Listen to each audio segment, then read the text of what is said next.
কি হইতেছে এটা? কি হইতেছে এটা? মানে এটা টোটালি আনএক্সপেক্টেড। বার্সেলোনার কাছ থেকে এমন পারফরমেন্স টোটালি আনএক্সপেক্টেড। লাস্ট 6টা ম্যাচে একটা মাত্র ম্যাচ জিতছে বার্সেলোনা। বার্সেলোনা লা লিগাটা শুরু থেকে কোথায় ছিল? অক্টোবর নভেম্বরে কোথায় ছিল? হানিমুন পিরিয়ড কোথায় গেল বার্সেলোনার? উড়ন্ত বার্সেলোনাকে হানসি ফ্লিক দুর্দান্তভাবে উড়াচ্ছিল। বার্সেলোনা রিয়াল মাদ্রিদকে ঘরের মাঠে 4 গোলে হারায় দিয়ে আসলো। বায়ার্ন মিউনিখকে তাদের ঘরের মাঠে 4-1 গোলে হারায় দিল। এরপর থেকে বার্সেলোনা লেগানেসের কাছে হেরে যায়, ওই সেল্টা ভিগোর কাছে ড্র করে, রিয়াল সোসিয়েদাদের কাছে হেরে যায়। অ্যাটলেটিকো মাদ্রিদ, এই অ্যাটলেটিকো মাদ্রিদ যারা কিনা 2006 সালে লাস্ট বার্সেলোনার মাঠে এসে জিতে গেছিল, 18 বছর আগে, 18 বছর আগে জিতছে। আর এরপর থেকে তারা কখনো জিততে পারে নাই বার্সেলোনার হোম গ্রাউন্ডে যে, এবং সেই কাজটাই করলো। কখন করলো? যখন কিনা উড়ান্ত বার্সেলোনা, উড়ান্ত হানসি ফ্লিক্সের হাত ধরে বার্সেলোনা নতুন জার্নি শুরু করছে। এই বার্সেলোনা অপ্রতিরোধ্য, এই বার্সেলোনা সবার সেরা, এবং এই বার্সেলোনা নাকি দুর্দান্ত। আপস অ্যান্ড ডাউনস একটা লিমিট থাকে, বাট বার্সেলোনার আপস অ্যান্ড ডাউনস লিমিটই ক্রস করে ফেলছে, লিমিটই ক্রস করে ফেলছে। এটা কি খেলা ভাই? যখন সর্বশেষ বার্সেলোনা তার ঘরের মাঠে আথলেটিকের সাথে হারে, তখন লামিন ইয়ামাল, পাউ কুবার্সির জন্মও হয় নাই। বালদে, পেড্রি, গাবি, ফারবিন লোপেজের 1 বছর 2 বছর বয়স। এখন তারা বার্সেলোনার টিমে, এবং তারা খেলতেছে, বার্সেলোনা হেরে যাচ্ছে। কি একটা মানে অবাক করা ব্যাপার স্যাপার। এখন আসেন চলেন ম্যাচে ফিরি, বার্সেলোনার ম্যাচে ফিরি। বার্সেলোনা এমনিতে আমরা সবসময় দেখি তাদের স্টার্স দুর্দান্ত থাকে, স্টার্স দিয়ে কিচ্ছু না। ফুটবলে স্টার্স দিয়ে আপনি কিচ্ছুই করতে পারবেন না, আপনার গোল দরকার। স্টার্স দিয়ে কি আপনার পজিশন বাড়বে? স্টার্স দিয়ে কি আপনার পয়েন্ট টেবিল বাড়বে? এটাতে কি হবে? Goal on target shot, ball possession, tiki taka, অনেক বেশি কর্নার আপনি পাইছেন, এক্সপেক্টেড গোল, সবকিছু ঠিক আছে ভাই, লাভ কি? দিন শেষে জিতছে কারা? Atletico Madrid. আপনি দেখেন তো, শুরু পুরো ম্যাচটা জুড়ে বার্সেলোনার ডোমিনেশন, ডিফেন্স, মিডফিল্ড, আক্রমণ ভাগ, রাফিনহা, রবার্ট লেভানডস্কি, গাবি, পেড্রি, মানে কি আক্রমণ ছিল না বার্সেলোনার, কোন দিক থেকে ছিল না? সব দিক থেকে তো বার্সেলোনা দুর্দান্ত খেলছে অ্যাটলেটিকো মাদ্রিদের এগেইনস্টে, দুর্দান্ত খেলছে। 30 মিনিটে গাভি এবং পেড্রির একটা যুগল বন্ডিত দুর্দান্ত একটা গোল। এরপর থেকে বার্সেলোনার কি হয়েছে?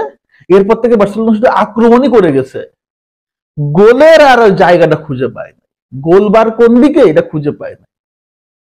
Horrific night for Robert Lewandowski.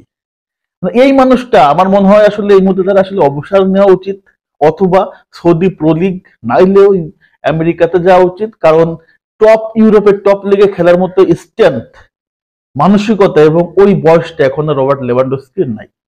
থাকলে সে কিভাবে কনসিস্টেন্টলি এত বাজে ভাবে আসলে ফিনিশিং করতে পারে?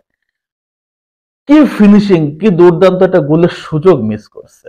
মানে এটা আমার কাছে খুব অবাক লাগে, লেভানডস্কি যে কিনা ইউরোপের টপ লেভেলের একটা প্রায়, মানে কি বলে এটা, প্রিমিয়ার একটা স্ট্রাইকার, এলিট স্ট্রাইকার, সে গোল মিস করে ফেলছে। তাই একাধিক গোল, এবং সিলি মিস্টেক ভাই, খুবই সিলি মিস্টেক, দেখলেই উইয়ার্ড লাগে।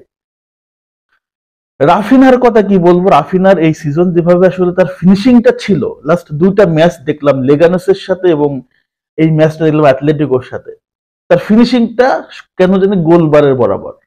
গতকালকে তার একটা দুর্দান্ত 1-1 গোলকিপারকে পেয়ে গেছিল, বাট গোলবারে মেরে দেয়। এর আগে লেগানসের সাথে এরকম গোলবারে মারছে।